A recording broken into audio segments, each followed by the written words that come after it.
Hey everyone, I'm Anastasia Turchetta, editor of Modern Hygienist, and on this edition of Straight Talk, we have got Rachel Wall. She is the founder of Inspired Hygiene, which inspires all of us. Rachel's a great friend and colleague, and she's got a message for 2015 for all dental hygienists, and it's entitled Burnt Out to Fired Up, and I'm very excited, so thank you, Rachel, for joining us today. Yeah, thanks, Anastasia, for inviting me. I'm really excited to be here. This is amazing. You've brought such a, the topic of burnt out, so many of us have. So, you and I have both been in hygiene a really long time. I'm always interested in one of your passions this year is on ultrasonic therapy. And I do have to ask you this, if it isn't asked enough, how many more times can we attend an ultrasonic therapy program? Come on, everybody's probably asking it. Does it really matter, even though we've had great advances in technology such as tips and piezos and everything? So what can you share with our viewers that is important that they revisit their technique?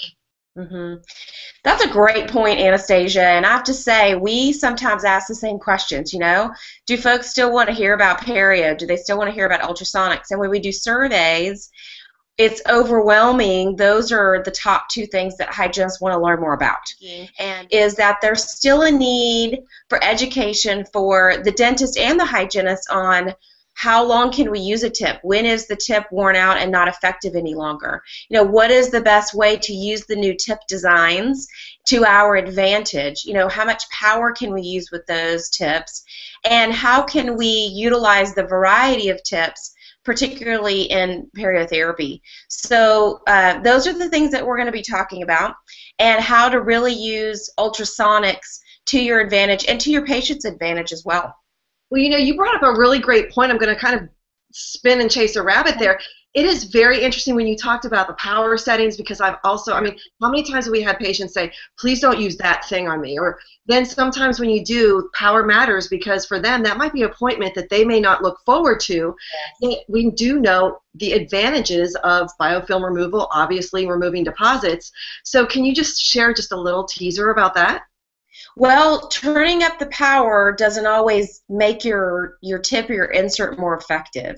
So, if you've worn through that first 2 millimeters, which is the working end of that tip or insert, its working efficiency is pretty much gone. So turning up power is only going to increase the risk of patients having sensitivity.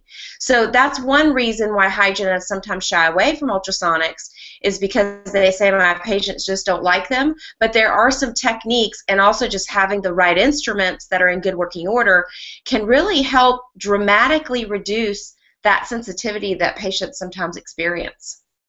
Wow, and I do appreciate you sharing that, because many, again, we think sometimes, well, it's just the patient. Yeah, right.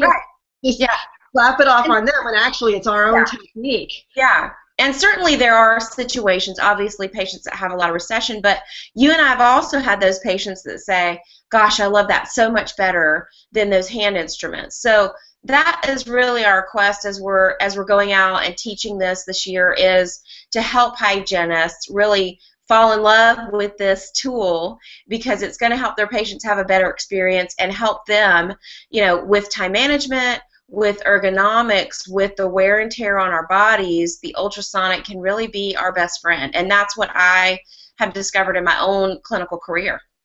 Now that too, again, you said saving time. So if we learn the right techniques and we're doing ultrasonic therapy, obviously saving time is really critical when you're starting to integrate a periodontal therapy program. So I know in your program, I believe you've got more than 2 tips, but please share with our readers, what are 2 things they could take away watching this video that would save them time when using correct ultrasonic techniques? Well, one, Anastasia, is obviously being prepared, so that you have everything that you need for that patient before they ever sit in the chair. And we have everyone's welcome to contact me at rachel@inspiredhygiene.com, and we'll direct them with where to get. We have a preparation checklist that you can use, as you're going through your charts before the day. The thing is to always start with your ultrasonics. So after you've done your hygiene exam and you're getting ready to start scaling, start with your ultrasonics first. And start in the same place. Really create that systematic approach with your scaling technique. You know, we hear sometimes hygienists feel like they have to pick up and put down instruments a lot, or dentists. I had a dentist tell me one time that they had one of their hygienists clean their teeth, and he said, I counted, and she picked up and put down an instrument over, it was like 43 times. Well, that creates a lot of, I know, that creates a lot of repetitive stress on your body. It wastes a lot of time, and it creates some stress for the patient because it seems a little frenetic. So just have that systematic approach. Start in the same place every time, and start with your ultrasonics first. And really, the message we're really working on getting across is utilizing your ultrasonics as your primary scaling tool. And that is a big flip for a lot of hygienists. We understand that, and it can make such a difference in the whole experience. And save time, and it's easier for the patient, and also at the end you're obviously more productive in many ways. Absolutely. Now, you know, I mean, it's amazing sharing what you said about 43 times of picking something up. So the message that I'm hearing is sometimes we just always look at our patients and be like, we've got to, you know, let's see, is it a habit that they're willing to change? And maybe that's the take-home message for this particular video, is this is a habit for we ourselves as dental professionals that we've started. So are we willing to change those? Hey, I'm amped up already. Now, you've got a 2-day course in this. It's coming up next week in Raleigh. Yeah, we do. So our first 2-day RockStar Hygiene Retreat is coming up next week, the 23rd and 24th of January in Raleigh, North Carolina. So this is kind of our inaugural course. I'm doing this with the wonderful Stacy McCauley. We are co-teaching this course, and so we'd love to invite all of our North Carolina dentists and hygienists to come and share in this experience with us. The website is rockstarhygieneretreat.com, and for the rest of you, look out for this course in your area, and if you're interested in bringing it to your area, we'd love to chat with you.